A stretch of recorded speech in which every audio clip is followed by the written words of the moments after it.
Praise the lord. మీ అందరికీ నా హృదయపూర్వక వందనాలు. మీరందరూ సంతోషంగా ఉన్నారని యేసు ప్రభు కృపలో నూతనమైన వాగ్దానముతో అనుదినము జీవాహారములు పొందుకుంటూ నీరు కట్టిన తోటలాగా మనం ఉంటున్నామని, మన ప్రభు మనల్ని ఎంతో ప్రేమిస్తూ ఆశిస్తున్న ఆ గొప్ప దేవుని బట్టి ఈరోజు నువ్వు నేను కూడా సంతోషించాలని, మన కుటుంబంలో ఆనందపడాలని, సంతోషముతో ఆనందముతో అనేక కుటుంబాలకు నీరు కట్టిన తోటలాగా ప్రతి కుటుంబాన్ని నువ్వు ఏర్పాటు చేసి దేవునికి అప్పగించాలని, ఆ బిడ్డలు రక్షణ పొందుకొని నూతనమైన మనసు కలిగి వారి జీవితంలో ఒక మార్పు కలిగించటానికి ఈరోజు ప్రభు నిన్ను నన్ను ఎన్నుకుంటున్నాడు కదా. మరి ప్రభు మనల్ని ప్రేమించి ఈరోజు ఇచ్చినటువంటి వాగ్దానము యెషయా గ్రంథము 58వ అధ్యాయము 11వ వచనం. నీవు నీరు కట్టిన తోట వలె ఎల్లప్పుడూ ఉప్పుకుచుండు నీటి ఊట వలన ఉండుదువు. నీవు నీరు కట్టిన తోటలాగను ఎల్లప్పుడూ ఉప్పుకుచుండు నీటి ఊట వలనే ఉండుదువు. అవును కదా. మరి ఈరోజు నువ్వు నేను కూడా నీరు కట్టిన తోటలాగుంటున్నామా? ఎల్లప్పుడూ ఉప్పుకుచున్నామా? నీరు ఊటలాగానే నీవు ఉండుదువా? మరి నీరు ఊట అనగా, నీరు ఊట అంటే బావిలలో ఎప్పుడు నీళ్లు ఉప్పుకుచుంటాయి.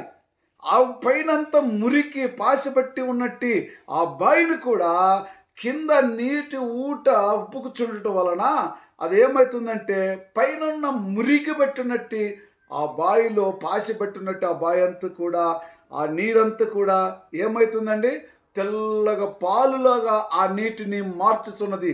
ఈరోజు నీ జీవితాన్ని నా జీవితాన్ని కూడా అదే విధంగానే పాసి పట్టిన బావిని ఏ విధంగా, మురికి పట్టిన బావిని ఏ విధంగా మార్చుచున్నాదో ఈరోజు నిన్ను నన్ను కూడా ఆ విధంగా మార్చబోచున్నది. అయితే నువ్వు ఈరోజు మరి మనకు తండ్రి చెప్తున్నాడు కదా, ఏ బాధ్యత కలిగి ఉండాలో మనము నీరు కట్టిన తోటలాగా ఉండాలండి.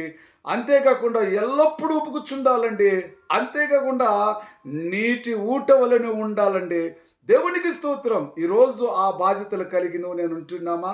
ఉన్నట్లయితే మన జీవగల దేవుడు ఈరోజు ప్రతి కుటుంబంతో మాట్లాడుతున్నాడు. నీ జీవితము ఆయనలో మరి సంతోషంగా ఆనందంగా నువ్వు ఎంతగానో తెల్లగా ఆయనకు కనిపించి, ఆయన నీ నీటి వస్త్రములు ధరించుకున్న బిడ్డవని చెప్పి, పరిశుద్ధాత్మ శక్తి నీలో ఉన్నదని చెప్పి, నీ బిడ్డలో నా బిడ్డలని చెప్పి ఆయన సంతోషించాలి, ఆనందించాలి, ఆయన కృపలో ఉండాలంటే ఈరోజు నువ్వు నేను కూడా నీరు కట్టిన తోట వలె ఎల్లప్పుడూ ఉప్పుకుచుండుగా నీరు ఊట వలె ఉండాలని ప్రభుని ఈరోజు నిన్ను నన్ను ప్రేమించి ఆయన అడుగుచున్నాడు కదా. దేవునికి స్తోత్రం.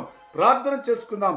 ప్రేమ కృపా జీవగల తండ్రి, నీరు కట్టిన మరి తోట వలను ఎల్లప్పుడూ ఉప్పుకుచుండును నీటి ఊటలాగా ఉండమని మీరు చెప్పిన మాట ప్రకారం ఈరోజు ప్రతి కుటుంబం కూడా ఆ విధంగా ఉన్నట్లయితే ప్రతి కుటుంబం ఆశీర్వదింపబడుతున్నది, ప్రతి కుటుంబంలో మార్పు కలుగుతున్నది, ప్రతి కుటుంబంలో యేసుక్రీస్తు దీవెనలు రక్తముతో కడగబడిన బిడ్డలుగా తయారై ఆయన నామానికి ఘనత మహిమ పొందుటకి, మరి ఆయనకే ఘనత మహిమ పొందుకున్నట బిడ్డలుగా ఉండటానికి సాయం దయచేయాలని యేసుక్రీస్తు నామములో ప్రార్థించున్నాను తండ్రి. ఆమేన్.